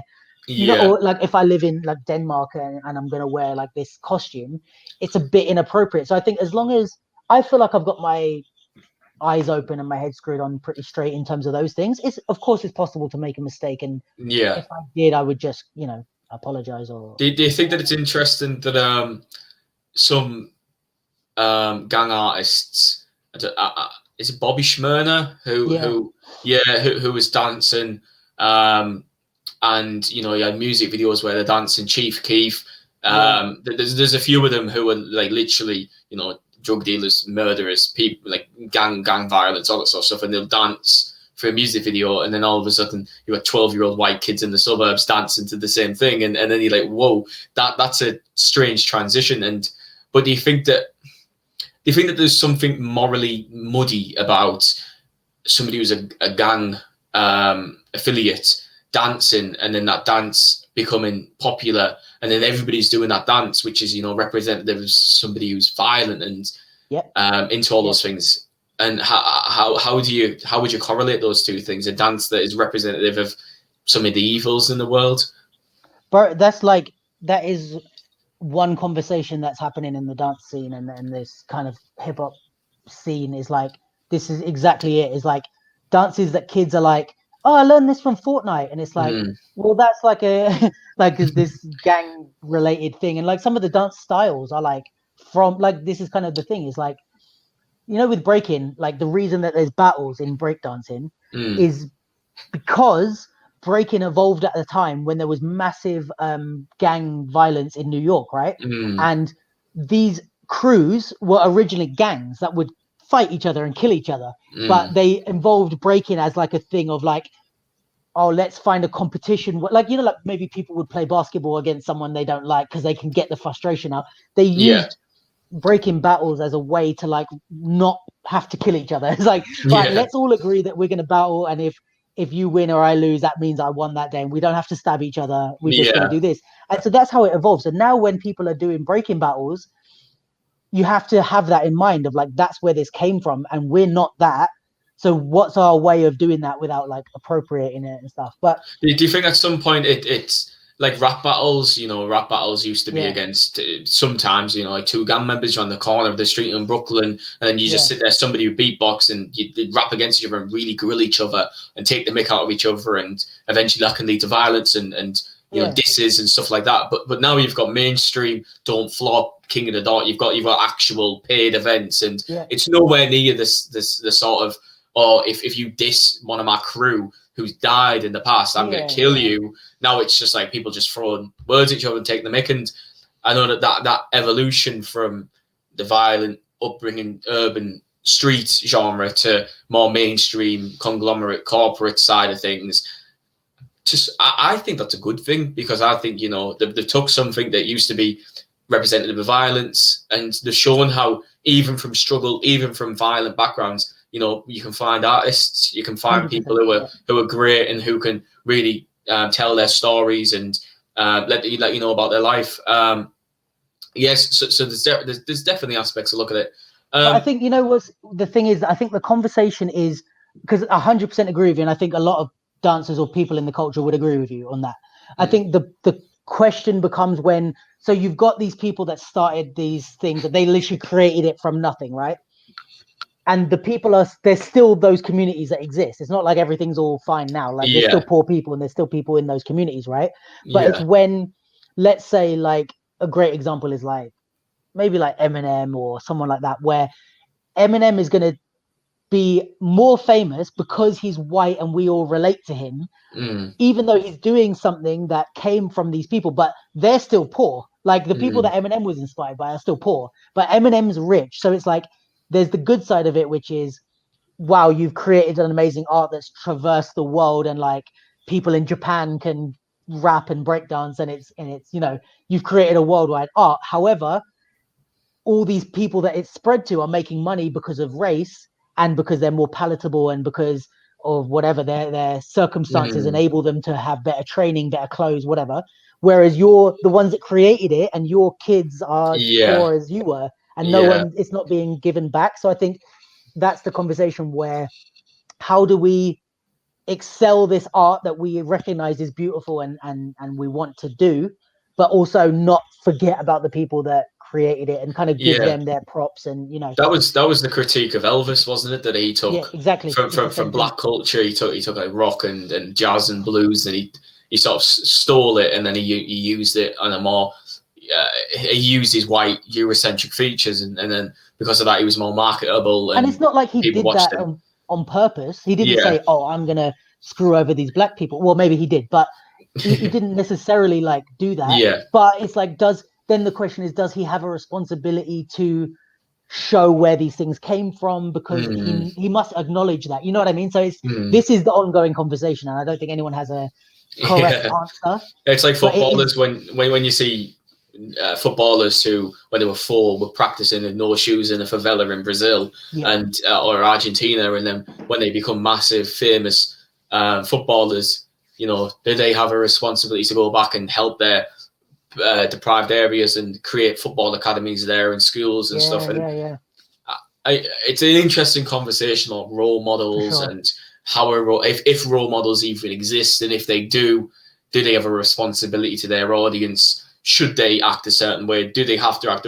It's like you said earlier about dancers might not eat well and might smoke. I've had this conversation with loads of people, and it goes down some rabbit holes. But it's you know, if a footballer, a big famous footballer who's supposed to represent health, and fitness. Cristiano Ronaldo, for instance, the prime athlete, the apex predator. If there's a photo of him, if he's out smoking cigs and drinking fucking lager, should he be allowed? I'm not saying he's not allowed to do that, but should he be criticised, and should he have bad publicity and press because of that, more so than the average person? Is there more weight and more criticism due to him for being in the position that he's in and then going out and doing unhealthy things? And I think that, you're in a position where you have friends, and I don't know if you smoke or whatever yourself, but, you might have friends who smoke and drink, but are also representative of the dance scene, which is health and fitness, which is a juxtaposition or an oxymoron. It's not the same. They don't go together. They don't pair very well. And you think that there is a responsibility, or do you think that, people should be free, be allowed to do what they want? It's down to the parents to teach the kids that smoking's wrong. Don't look at to Ronaldo to do that. Yeah, I think it depends on the position, I guess, because like your average dancer doesn't have as much following as Ronaldo. You know what I mean? Yeah, so yeah. I think for me that would be more about the level of fame, and also, I guess it's like you might Cristiano Ronaldo. Sorry, that's a hard thing to say. Might have that criticism, right, for if he's caught smoking, but your average let's say like youth football coach, it might not be as much of a problem if he was caught smoking, because it's like oh mum, my football coach smokes. It's like, well, unless he smoked in the practice, it might be okay, you know what I mean? Like for him to smoke afterwards. So I think it's more on that level with dancers, where we don't have, the general population doesn't have, especially what you said about it being complementary to other things. Like if a dancer who's on stage with Chris Brown gets caught smoking weed, it's a bit different from Chris Brown getting caught smoking weed. Because it's like, but that's just the dancer. Like, what, you know what I mean? It's like, if he can still do the job right, do we really care? Maybe if you're representing a business, or maybe the image. So maybe Chris Brown, they wouldn't care. But if you're dancing for Samsung at a corporate event and you're out the back having a joint, they might be like, they might not be as happy with you. Yeah, this is more of a professional set. And I mean, I guess it's the same with anything, where it's like, if you're Katy Perry might get criticized for smoking weed, but then like Eminem wouldn't, or it depends on your image and the branding, I guess. Whether like if I turned around now and like, Luke, we're on 2 hours, let's light up a spliff and have a shot. I doubt that we're going to have the same. Joe Rogan can do that, but I can't do that, because it's the it's a sphere that we're in the medium. And I think that's the thing with Elon Musk, isn't it? When he was on Joe Rogan, where when he smoked, it's like Joe Rogan's branding is that he can smoke, and that's how people accept him. But Elon Musk's wasn't. So when he did that, his stocks dropped. I know, it's crazy. But Luke, we are hitting on the 2 hours. This is actually the longest podcast that I've done so far. I'm not going to lie, I was nervous going into this, because I thought, I don't know what to talk about. I got a bit jittery. I was like, I'm worried in case we come to any silence. But like I said to you at the beginning, we're both doing podcasts, so we both upheld our end of the bargain. And if it helps as well, like it's always interesting talking to people that don't know dance well, but it's like everything you're saying is like super, like really intelligent and insightful critiques on what I'm saying. Like the things you come up with is like, this is what we all think. So there's nothing that you said that was like, oh, he doesn't know what he's talking about. Everything was really like, you did, like, it's really interesting. Like you seem to really hit on the right things that we would all think about as well. So that's really cool. I genuinely appreciate that. I try my best. Luke, would you like to let people know, social media is where they can find you? Sure. As I said, this episode might not come out like straight away. It might be a few weeks. So if there's anything coming up, maybe link people to it and just say, can you find it? Let us know where we can find you.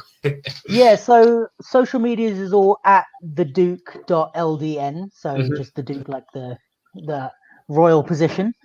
And then, like everything on YouTube, it's all branded under the Duke LDN. So like YouTube, my podcast is on YouTube and Spotify, Apple, Google Podcasts, like all of the kind of podcast platforms except for SoundCloud.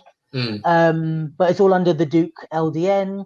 Instagram, Facebook is all there. Even my email address is in the Duke London. So basically if you search that in whatever you're trying to search, dance video, photography, Instagram, podcast, it's all the Duke LDN. It's all Yeah, there. and Luke, honestly, I have a lot more that I'd like to talk to you about. I'm actually cutting this short because I didn't expect it to go on as long as it did. So Yeah. I'm genuinely really, really happy with this. And Yeah. there are certainly things that I'd like to speak about again. So I'd love to have Sure. you on as a guest in the future Yeah, if you definitely. like. Yeah, really enjoyed it, man. Thank you. Yeah, well, it's been a pleasure. Thank you very much. And thanks everybody man. for listening. So I will lead us on now. Thank you. Bye-bye. Cool, thanks, man.